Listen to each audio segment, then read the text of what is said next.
नमस्कार, खबरों का पंचनामा देख रहे हैं आप। मैं हूं आपके साथ पूजा। हम लेकर आए हैं देश और दुनिया की 5 बड़ी खबरें, जिस पे चर्चा के लिए मेरे साथ मौजूद हैं सीनियर जर्नलिस्ट और हमारे सहयोगी राज सिंह। सर, आपका बहुत बहुत स्वागत करती हूं। धन्यवाद। सबसे पहले नजर हेडलाइंस पर। दिल्ली में पहली बार कोई प्रधानमंत्री छठ पर्व में होगा शामिल। पीएम मोदी वासुदेव घाट पर करेंगे पूजा अर्चना, तो वहीं यमुना के प्रदूषण पर आप और बीजेपी आमने सामने। देश भर में एसआईआर करने को तैयार चुनाव आयोग। पहले चरण में चुनावी राज्य शामिल। राहुल गांधी ममता बनर्जी को बड़ा झटका। बिहार चुनाव की तैयारी जबरदस्त। महागठबंधन का घोषणा पत्र तैयार, कल होगा जारी। राहुल गांधी ने बना ली है दूरी। आईआरसीटीसी घोटाले मामले में बढ़ गई लालू परिवार की मुसीबतें। लालू, राबड़ी और तेजस्वी पर आज से कोर्ट में ट्रायल शुरू। भ्रष्टाचार के तहत चलेगा मुकदमा। एस जयशंकर ने अमेरिकी विदेश मंत्री मार्को रूबियो से की मुलाकात। एशियन समिट में मिले दोनों नेता। द्विपक्षीय और वैश्विक मुद्दों पर हुई चर्चा।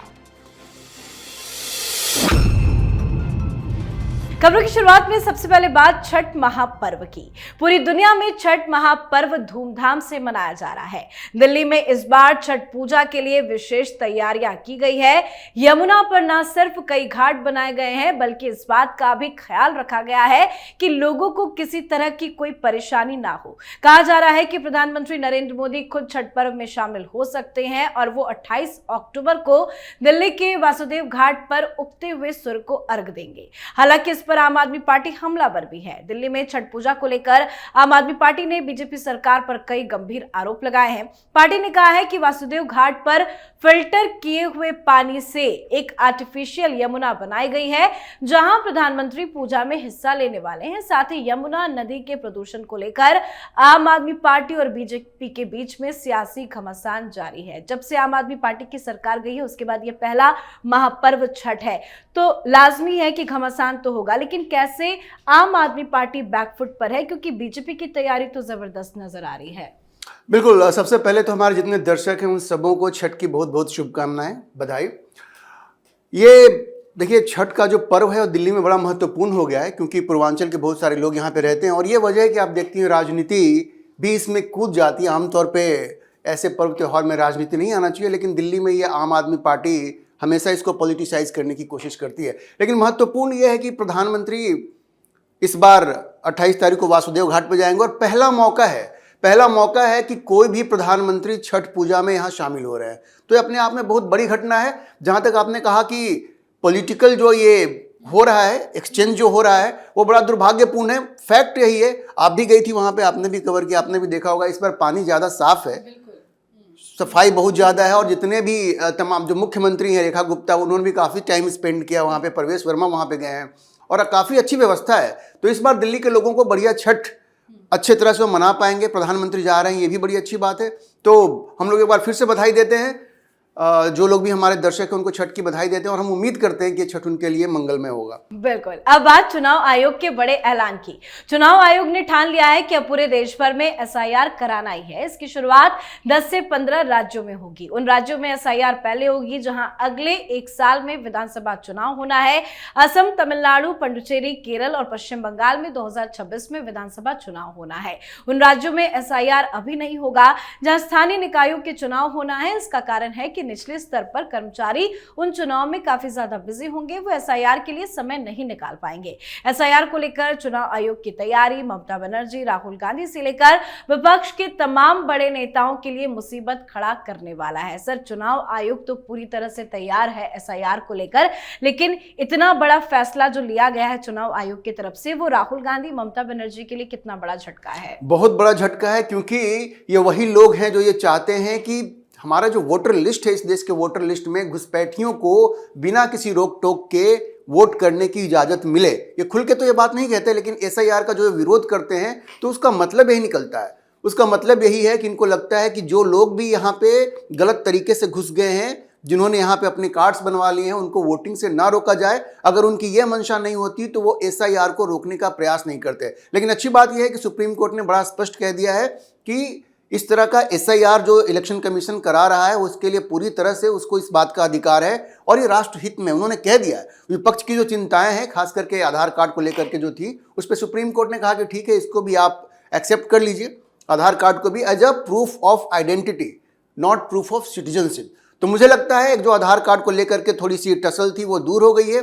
और चूंकि सुप्रीम कोर्ट ने बिहार SIR के मामले में ये कह दिया है तो विपक्ष चाहे जितनी भी कोशिश कर ले SIR तो होकर के ही रहेगा। और ये बड़ी अच्छी बात है कि पहले चरण में 10 से 15 राज्यों में ये होने वाला है और उसके बाद दूसरे चरण में जो बाकी राज्य बचेंगे वहां भी SIR हो जाएगा। तो आप मान करके चलिए कि अब हमारे देश का जो इलेक्टोरल रोल है, जो लिस्ट है, वो पूरी तरह से उसका शुद्धिकरण हो जाएगा। जी, अब बात बिहार विधानसभा चुनाव की। बिहार चुनाव 2020 को लेकर महागठबंधन ने अपना घोषणा पत्र तैयार कर लिया है।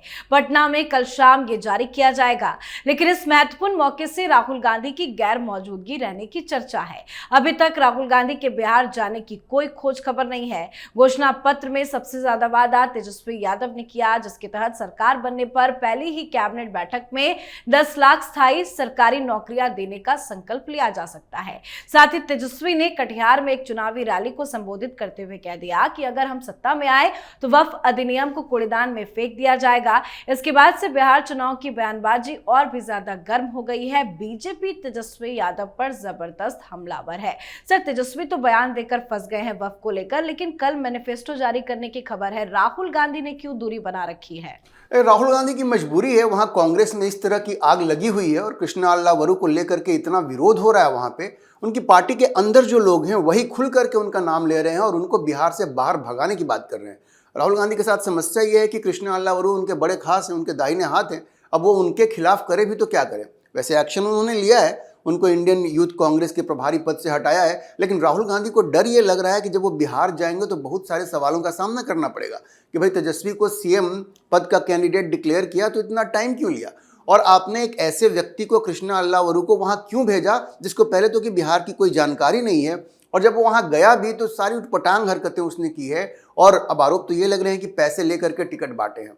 और ये बड़े जो जिम्मेदार लोग हैं कांग्रेस के, जिसमें AICC के सदस्य हैं, पूर्व विधायक हैं, ऐसी बातें कह रहे हैं। तो राहुल गांधी के लिए चीज़ें बड़ी मुश्किल होती जा रही हैं और इसलिए वो दूरी बना रहे हैं। अब देखिए, अगर वो बिहार जाते हैं और ये ज्वाइंट मैनिफेस्टो अभी रिलीज होने की बात हो रही है, अगर वो बिहार जाते हैं तो क्या करते हैं ये देखने वाली बात होगी, क्योंकि विरोध उनका वहां होगा, ये तो बिल्कुल तय है। जी, तो तेजस्वी यादव तो मुसीबत में फंसे हैं, साथ ही IRCTC घोटाला मामले में भी लालू परिवार की मुसीबत बढ़ गई है।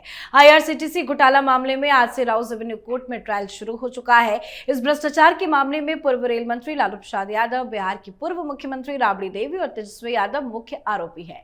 कोर्ट ने यह फैसला किया है कि इस मामले में अब रोजाना सुनवाई होगी और जैसे जैसे सुनवाई आगे बढ़ेगी लालू तेजस्वी की मुसीबत दोगुनी हो जाएगी, क्योंकि कोर्ट के पास अब लालू परिवार के खिलाफ सबूत भी पहुंच चुके हैं। सर, चुनाव नजदीक है और IRCTC मामले में आरोपी भी तय कर दिया गया है कोर्ट की तरफ से। अब ट्रायल की शुरुआत हो गई है। कैसे मुसीबत में लालू तेजस्वी? ये मुसीबत तो बहुत बड़ी है। अभी बिहार में चुनाव होने वाले हैं और बिल्कुल उसके एन पहले ये सारी चीजें हो रही हैं। लेकिन देखिए, ये लालू परिवार के लिए कोई नई बात नहीं है। ये तो चारा घोटाले से ये कहानी शुरू है। चारा घोटाला लालू जी के टाइम में हुआ, उसमें उनको पहले अभियुक्त बनाया गया, बाद में कोर्ट ने उनको दोषी पाया, उनको सजा दी, जेल हुई उनको। उसके बाद लैंड फॉर जॉब स्कैम हुआ, जब वो रेल मंत्री थे, नौकरियां देने के नाम पे उन्होंने लोगों की जमीन हथिया ली। और उसी वक्त जब वो रेल मंत्री थे उस वक्त ये IRCTC स्कैम भी हुआ। देखिए, ये केस सबसे पहले ध्यान में आया था 2006 में, लेकिन कोई एक्शन नहीं हुआ। इस पे एक्शन जो भी लिया गया वो 2017 में लिया गया, जब नरेंद्र मोदी की सरकार आ गई, और अब जा करके उनके खिलाफ उनको नामजद भी कर दिया गया है। अब इस पर ट्रायल भी शुरू होगा। तो लालू यादव के लिए बड़ी मुश्किल स्थिति है। मैं IRCTC स्कैम के बारे में आपको बता दूं कि ये जो 2 होटल्स थे IRCTC के, रांची में और पुरी में, उसके मेंटेनेंस के लिए सुजाता होटल और एक और कंपनी है, उनको इन लोगों ने गलत तरीके से टेंडर दिया और उसके बदले में 3 एकड़ जमीन पटना में ली। देखिए, जमीन इस लालू परिवार की कमजोरी है। तो ये IRCTC का जो स्कैम है ये भी जमीन से जुड़ा हुआ है और कोर्ट का ये मानना है कि इसमें काफ़ी सबूत इनके खिलाफ दिख रहे हैं, इसलिए इस पे आगे सुनवाई भी होगी और इस पे आगे कार्रवाई भी होगी, कोर्ट ने ऐसा कहा है। जी, अब बात आज की आखिरी खबर की। भारत के विदेश मंत्री एस जयशंकर ने अमेरिकी विदेश मंत्री मार्को रूबियो से मलेशिया में मुलाकात की है। वो कुलालंपुर में आयोजित आसियान समिट में शिरकत कर रहे हैं। इस दौरान दोनों ने मुलाकात में भारत अमेरिका के द्विपक्षीय मुद्दों पर बात की है। जयशंकर ने एक्स पोस्ट में इसकी जानकारी भी दी। दोनों नेताओं के बीच उस तरह ये बातचीत में ऐसे समय में चल रही है जब भारत और अमेरिका के बीच में ट्रेड डील चल रही है, जिससे दोनों देशों के बीच व्यापक आर्थिक बातचीत को कूटनीतिक महत्व भी मिलेगा। सर, ये मुलाकात का टाइमिंग बहुत इंपॉर्टेंट है क्योंकि ट्रेड को लेकर इतनी चर्चा है। मीटिंग में क्या कुछ हुआ होगा? देखिए, मीटिंग में जहां तक जो जानकारी आ रही है, मीटिंग ठीक ठाक ही रही है, क्योंकि दोनों देश ये समझ रहे हैं कि रिश्तों को सामान्य बनाना बहुत जरूरी है और ट्रंप के ऊपर भी बहुत दबाव है कि आप जिस तरह से भारत को बिल्कुल आप कॉर्नर कर रहे हैं तो अमेरिका के हित में नहीं है, क्योंकि इस खित्ते में, इस एरिया में चीन को लेकर के अगर कोई देश आपका साथ दे सकता है तो भारत है। ट्रंप बहुत बड़े दबाव में, जितने पुराने वहाँ के सेक्रेटरी ऑफ स्टेट्स हैं, रिपब्लिकन्स या डेमोक्रेट्स किसी भी पार्टी से हों, वो ट्रंप को बिल्कुल टारगेट किया हुआ उन्होंने। और कल आज तो ये मुलाकात हुई है, जो खबर आ रही है कि बड़ी अच्छी मुलाकात हुई है और ट्रेड डील भी जो है वो लास्ट स्टेज में है। अभी राजेश अग्रवाल यूएस गए हुए थे, वहाँ उनकी बातचीत हुई है। खबर ये आ रही है कि बहुत जल्द ये 50% से टैरिफ घट करके 15-16% हो जाएगा। लेकिन जब वो जा रहे थे आसियान समिट में भाग लेने, मार्को रूबियो, उन्होंने एक बात कही है जो बड़ी इंपॉर्टेंट है कि भाई हम जो पाकिस्तान के साथ जो हमारे रिश्ते हैं वो भारत की कीमत पे नहीं है।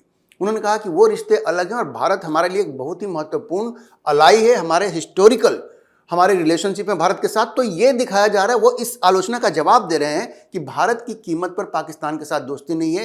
ट्रंप को ये एहसास हो गया है कि भारत को कॉर्नर करना अमेरिका के हित में नहीं है। बिल्कुल, बहुत बहुत धन्यवाद समझाने के लिए। धन्यवाद। तो खबरों का पंचनामा में आज के लिए फिलहाल इतना ही। देश विदेश की बाकी खबरों और उनके सटीक एनालिसिस के लिए देखते रहिए कैपिटल टीवी। हमें लाइक कीजिए, शेयर कीजिए और कैपिटल टीवी को सब्सक्राइब कीजिए। नमस्कार।